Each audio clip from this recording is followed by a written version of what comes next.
कार्याध्यक्ष प्रफुल्ल पटेल खासदार आणि खासदार सुनील तटकरे अध्यक्ष, प्रांताध्यक्ष आणि मंत्री या सगळ्यांची बैठक झाली आणि त्या बैठकीमध्ये पूर्णपणे विचार झाला आणि त्या विचारांते सुनेत्राताई पवार यांना राज्यसभेसाठी उभं करायचं आहे, त्यांचा फॉर्म भरायचा हा सर्वानुमते निर्णय झालेला आहे.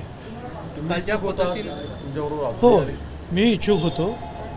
माझ्याबरोबर ते कोण आनंद परांजपेसुद्धा म्हटलं तर इच्छुक होते, बाबासाहेब देखील होते, असे आणखीन कोण कोण 4-5 लोक असेल. पण शेवटी जे आहे चर्चा अंती जो आहे पक्षाने तो आम्ही सगळ्यांनी मिळून तो निर्णय घेतला. भुजबळ साहेब, राष्ट्रवादी पार्टीमध्ये स्वतः अजित पवार राष्ट्रीय अध्यक्ष आहेत, उपमुख्यमंत्री आहेत, वित्तमंत्री आहेत, पालकमंत्री आहेत आणि परत नुकतंच झालेल्या लोकसभेमध्ये सुनेत्रा पवारांचं परवानंतर लगेच राज्यसभा, म्हणजे एका परिवारामध्ये इतकं मोठ्या प्रमाणामध्ये पद देणे, या संदर्भामध्ये काय मत आहे किंवा बाकीची इतर गणित राजकीय विचार करता आला असते का? अहो, पण त्यांचा काय प्रश्न आहे? अजितदादाने कुठे काय म्हटलं आहे? हे आमचे मंत्रिमंडळातले कोअर ग्रुपचे जे लीडर्स आम्ही बसलो होतो त्यांनी ठरवलेलं आहे. त्याच्यामध्ये अजितदादांना बोलण्यात काय अर्थ आहे? त्यांचा निर्णय थोडाच आहे, हा निर्णय सगळा आमच्या सगळ्यांचा निर्णय आहे. परंतु पक्षाच्या कार्यप्रणालीच्या निर्णयावरती तुम्ही नाराज आहात का? जो पक्ष माझ्या तोंडावरून दिसतंय काय तुम्हाला नाराज? काय सांगतो, ज्या पद्धतीनं नाराज विराज काही नाही आहे. काय ठीक आहे, पक्षामध्ये जे आहे सगळ्यांना बरोबर घेऊन चर्चा करून निर्णय घ्यायचे असतात. आणि हे जे आम्ही आज नाही 57 वर्षापासून शिकतो. शिवसेनेत असताना सुद्धा, पवारसाहेबांबरोबर असताना, काँग्रेसमध्ये असताना सगळ्यांना बसून हे निर्णय घ्यायचे असतात. त्याप्रमाणे ते घेतलेले आहेत. आणि त्यामुळे प्रत्येक गोष्ट तुम्ही म्हणाल तुमच्या मनाप्रमाणेच होते असं नाही. खरं तर उमेदवार ज्यावेळेस आपण जाहीर करतो त्यावेळेस त्या उमेदवाराला वेळ मिळणं अपेक्षित असतं. या प्रकरणात जर पाहिलं तर जाणीवपूर्वक अद्याप उमेदवारच जाहीर केलेला नाही आहे. याचा अर्थ कुठे उमेदवार ठरला होता? वेळ काय मिळायची त्याच्यामध्ये? काय प्रचार करायला जायचं काय कुठे? सगळे आमदारच मतदान करणार आहेत सगळे. आणि तुम्हाला कल्पना आहे महायुतीचे आमदार जे आहेत हे फारच मोठ्या प्रमाणामध्ये आहे, सहजच निवडून येतील. मला वाटत नाही की विरोधी पक्षातर्फे कोणी फॉर्म भरेल असं वाटत नाही, आत्ता तरी वाटत नाही. एकंदरीतच पक्षामध्ये कुठेतरी नाराजी वाटते का? एक गट असं देखील म्हणतोय की सुनेत्रा पवारांना अशा ज्या पद्धतीने उमेदवारी देण्यात आलेली आहे, जवळपास 13 जण तुमच्याकडे इच्छुक होते, असं असताना त्या सर्वांना बाजूला केलं आणि सुनेत्रा पवारांना मध्येच एंट्री दिली. मागं प्रफुल्ल पटेलांच्या वेळेस देखील अशाच पद्धतीची परिस्थिती होती. हेच सगळे उमेदवार त्यावेळेस इच्छुक होते, त्यावेळेस देखील अशाच पद्धतीची नाराजी बाकीच्या उमेदवारांची पाहायला मिळाली. आता तुम्ही सांगितलं की नाही 13 लोक जे आहेत इच्छुक होते. आता 13 लोकांना उभं करणं शक्य आहे का? कुणाला तर एकालाच आपण करणार ना. तर सगळ्यांनी तो निर्णय घेतला की त्यांना उभं करा, संपलं. असं एक सुरू होतं की जे पराभूत उमेदवार आहेत त्यांना बॅकडोर एंट्री कशासाठी दिली जाते, असंही काही बोललं जातं. पक्षाचा निर्णय जो आहे तो सगळ्यांना मान्य करावा लागतो आणि आम्ही तो निर्णय घेतलेला आहे. पण या पक्षामध्ये इच्छुक होतात, अजूनही एक खासदारकी बाकी आहे. पियुष गोयलवाली एक खासदारकी अजूनही बाकी आहे. तुम्ही देखील इच्छुक होतात, तुम्ही परत दावा करणार आहात का? कारण नितीन पाटील यांना ही खासदारकी देऊ असं अजित पवारांना आधीच घोषित केले आहे. पक्षाचा निर्णय घेईल तो मान्य करावा लागतो ना. ज्यावेळेला तुम्ही एखाद्या पक्षामध्ये काम करा, मी काय अपक्ष नाही आहे, मी माझ्या मनाप्रमाणे निर्णय घेईल आणि तो अंमलात आणेल. पक्ष जो निर्णय घेईल तो पक्षाचा कार्यकर्ता, पक्षाचा एक मंत्री म्हणा, नेता म्हणा, काही म्हणा, पक्ष जो ठरवेल त्याप्रमाणे आपल्याला वागावं लागतं, त्याप्रमाणे काम करावं लागतं. काही कंपल्शन्स असतात पक्षाची सुद्धा कोणाला तरी उभं करण्याच्या बाबतीमध्ये. तुमच्या पक्षामध्ये प्रफुल्ल पटेल, सुनील तटकरे आणि अजित पवार हे प्रायव्हेट प्रॉपर्टीगत पक्ष चालवतात असं वाटत नाही का? ज्या पद्धतीने सर्व निर्णय क्षमतेत तुम्हाला डावललं जात आहे, तुम्ही ज्येष्ठ असून देखील. काल बोलवलं होतं ना संध्याकाळी, मला काल होतो ना संध्याकाळच्या मीटिंगमध्ये मी, मग कुठे डावलं मला? मग मनोज जरांगे मागच्या 5 दिवसांपासून आंदोलन करतायत. आज एक शिष्टमंडळ त्यांना भेटायला जाणार आहे काही वेळात. कोण? मनोज जरांगे 5 दिवसांपासून उपोषण करतायत.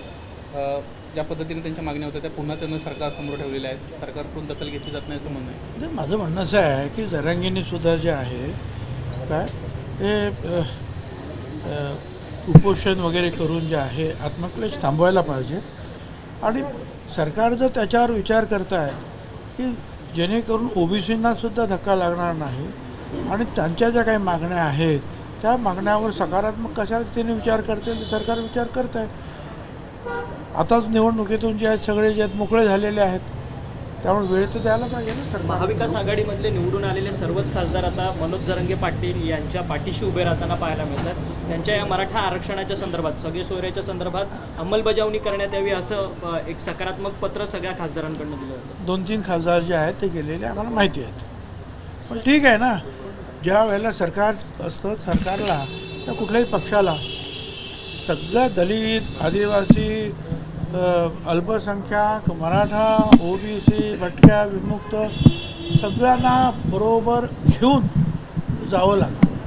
तर म्हणून विचार करून निर्णय घ्यावे लागतो. पण शासनाला ते सर्व धमकी देतात की लोकसभेपेक्षा सुद्धा विधानसभेमध्ये असं ताकद दिसेल, पडताना उमेदवार दिसेल सत्ताधारी. ठीक आहे, आता त्यांची ते पद्धत आहे त्याप्रमाणे बोलतात. एकेरी टीका पण तुमच्यावरती पूर्वीसारखी जरांगे पाटील करताना पाहायला मिळतात. आणि त्याने करू द्या ना. काय छगन भुजबळवर टीका काय मी आज करतात का लोक? अनेक वर्ष छगन भुजबळ टीकेचे घाव सोसतच आलेला आहे. त्याच्यामुळे त्याची काळजी करायचं कारण नाही.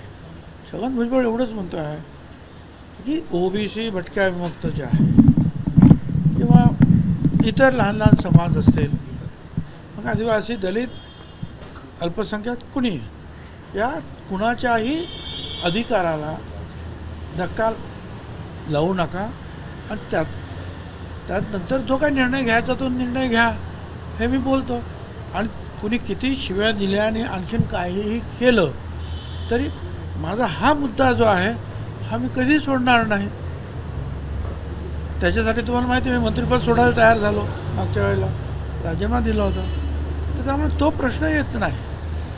काय तुम्ही दुसऱ्याच्या अधिकारावर अतिक्रमण करायचं नाही. एकमेकाच्या सगळे घटक जे आहेत समाजातले त्यांना न्याय देण्याचा जो आहे प्रयत्न सरकारने केला पाहिजे. सर, पवारसाहेबांनी आज बारामतीमध्ये उल्लेख केला पुढच्या 4 महिन्यांमध्ये मला की राज्य सरकार हलवायचं आहे, जसं लोकसभेत 7 दिली जशी विधानसभेत द्या.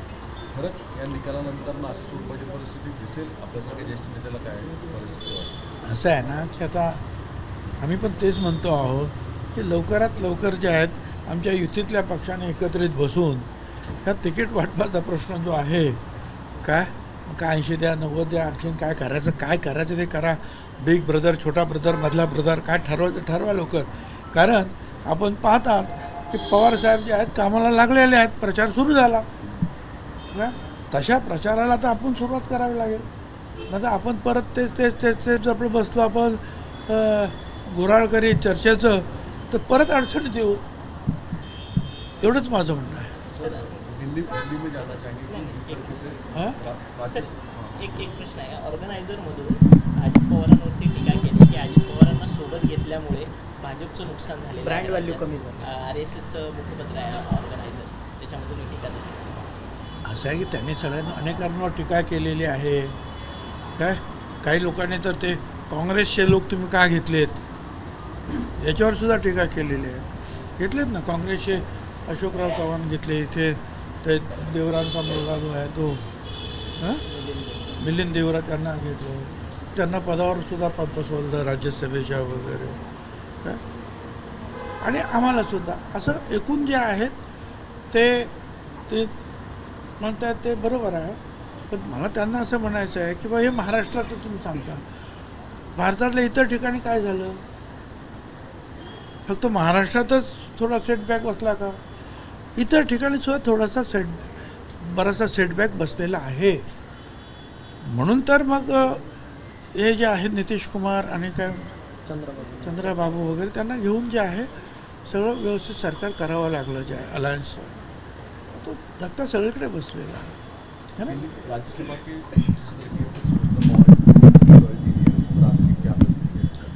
नहीं, ये जो निर्णय जो है हमारे कोर ग्रुप के जो लोग हैं, हमारे मंत्रीगण जो है और MP ये प्रफुल्ल पटेल साहब और MP और अध्यक्ष हमारे राज्य के तटकरे, ये सब हम लोगों ने बैठकर जो है चर्चा की, बहुत सारे लोग इच्छुक थे। हाँ, ये भी है, मैं भी इच्छुक था, मैं भी चाहता था कि मुझे वो सीट मिले, मगर सब लोग जो है बैठे और उन्होंने जो है काफ़ी चर्चा करने के बाद हम सब लोगों ने जो है एक दिल से जो है निर्णय लिया है कि सुमित्रा ताई पवार को जो है राज्यसभा की उम्मीदवारी दी जाए। इससे आप क्या नाराज हैं? बिल्कुल नाराज़ नहीं हूँ, नाराज़ हूँ ना, मेरे मुंह पर आपको नाराज़गी दिखती है क्या? अरे भाई, जब पार्टी में आप लोग काम करते हैं आप लोग, तो पार्टी में सबको साथ लेकर चर्चा करते हुए जो बात नक्की होगी उसको मान लेना चाहिए।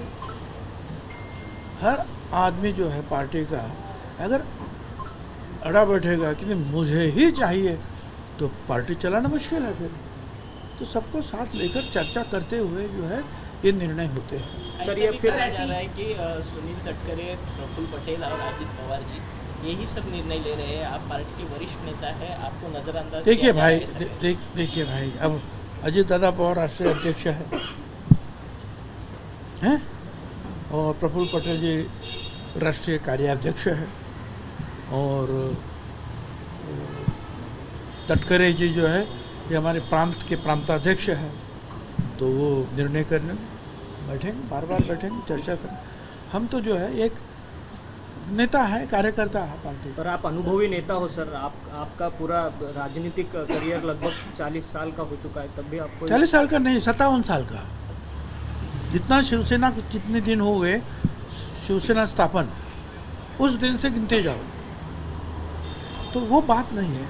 फिर बात यह है कि पार्टी का नेतृत्व कौन कर रहे हैं, तो पार्टी के नेतृत्व 3 लोग कर रहे हैं, तो जरूर वो लोग बातचीत करेंगे और चर्चा करेंगे। सर, आरएसएस ने अपने मुख पत्र में लिखा है कि बीजेपी को कोई फायदा नहीं हुआ अजीत पवार गुट के साथ जाकर। ऐसी भी चर्चाएं चल रही हैं कि हो सकता है बीजेपी अजीत पवार गुट को ही अलग कर दे। आप काफी नहीं। भावुक नजर आ रहे हैं आज, क्या लगता है सर? देखिए, ये बात जो है मैंने भी सुनी है, मैंने भी पढ़ी है।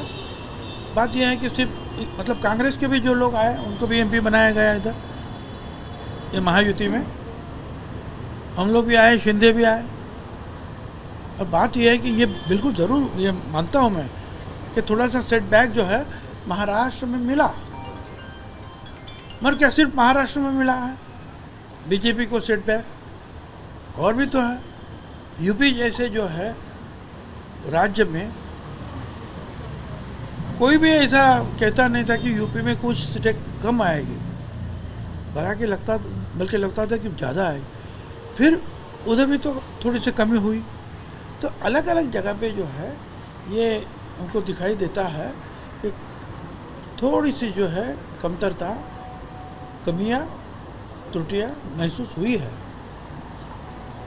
तिथल्या नाशिकच्या जागेच्या विधान परिषद निवडणुकीत अजितदादा गटांनी उमेदवार मागे घेतला नाही, या अंतर्गत तिथली कलह आणि त्याचा फटका महायुतीला बसेल असं दिसतं। अरे कसला फटका न कसला आहे, तुम्हाला जरा काय झाला का फटका, दणका या सुद्धा तुम्हाला दुसरे शब्द येत नाहीत का? आता बघूया का कोण कोण उभे राहिलेले आहेत, पाहू काय होतं। एबीपी माझा, उघडा डोळे बघा नीट।